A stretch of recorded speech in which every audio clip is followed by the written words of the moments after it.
Donald Trump has made Mexico racist and immoral, apparently, because Mexico is now enforcing its southern border, restricting access to illegal immigrants, and now officially deporting them back to Honduras.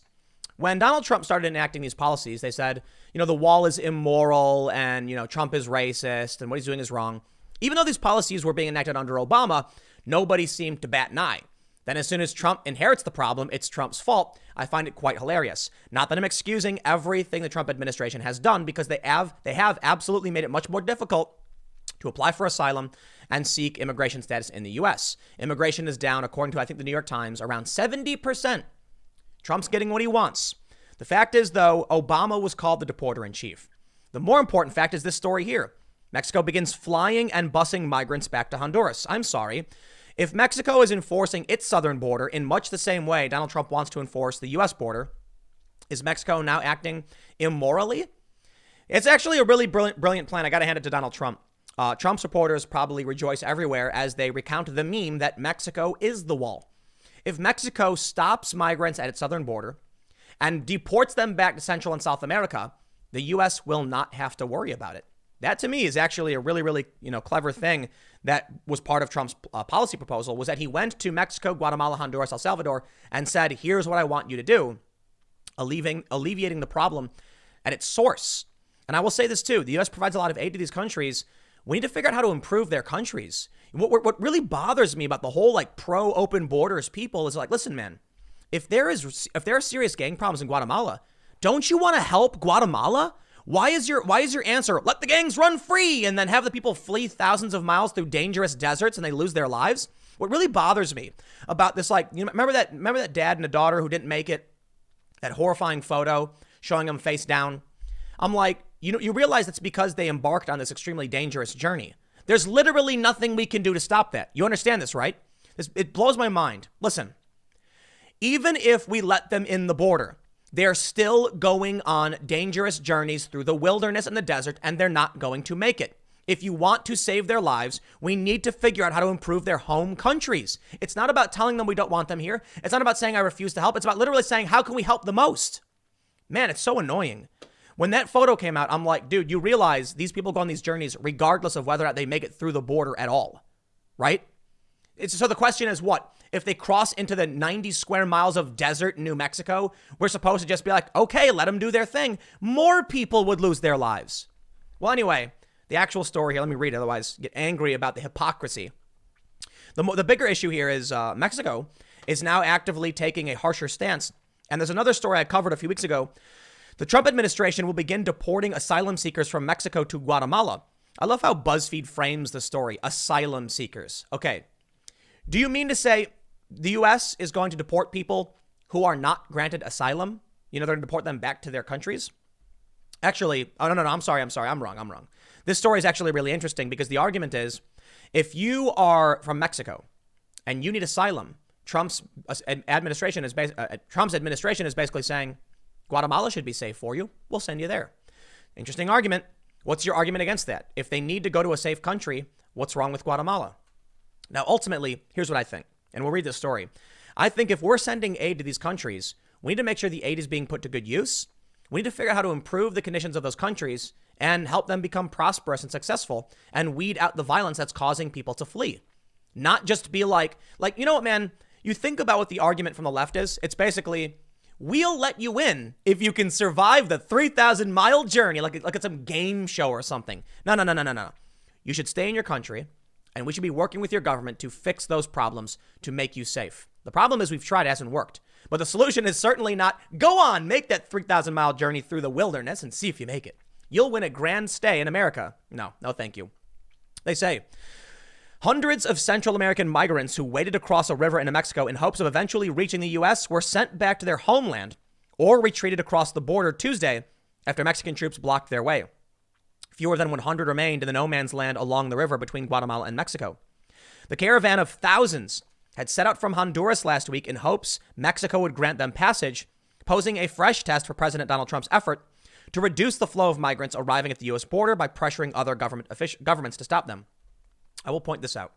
My initial segment, I think it was 2 days ago, was that they tried to breach the border and they failed. That's what happened at first. So they stormed the border. The police stopped them. Pepper spray, push them back. That's what my first video was. But just an hour or 2 hours before the video actually went live, because I produced them in the morning, they actually stormed the river. And many of them made it in. But Mexico said, we're not going to allow this. And now we're seeing the follow-up to that. Mexico will start deporting these people back to their home countries, effectively making it so that the U.S. won't have to deal with it at all. That's kind of amazing, I got to admit. They say Mexican Foreign Secretary Marcelo Ebrard said 2,400 of the migrants entered Mexico legally over the weekend. About 1,000 of them requested Mexico's help in returning to their countries. Whoa, really?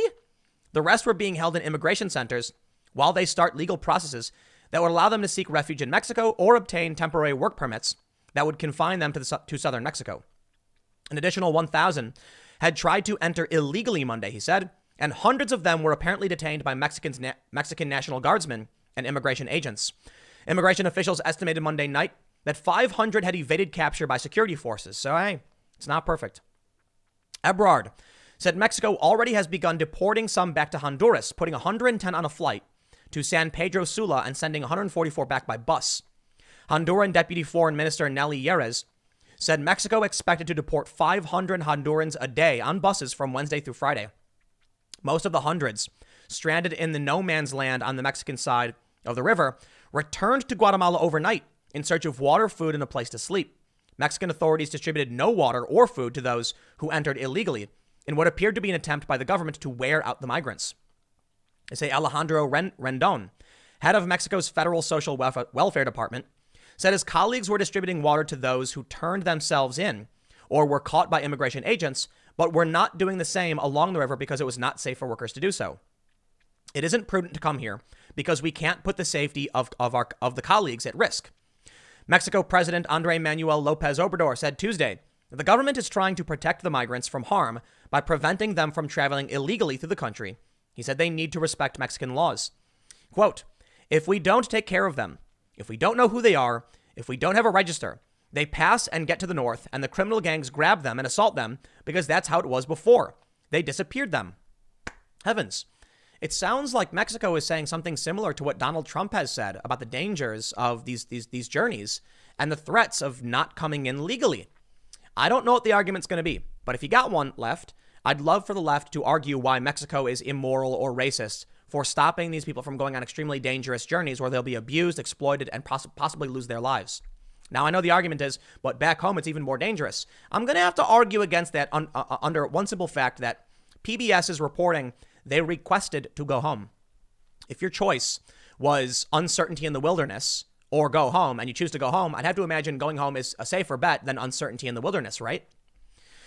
They say, on the Guatemalan side Tuesday, migrants lined up at a shelter for a breakfast of plantains. Plantains are awesome, by the way. Like, you know what's really great? You know what I love about South and Central America and the Caribbean is fried plantains. Amazing. I love those things.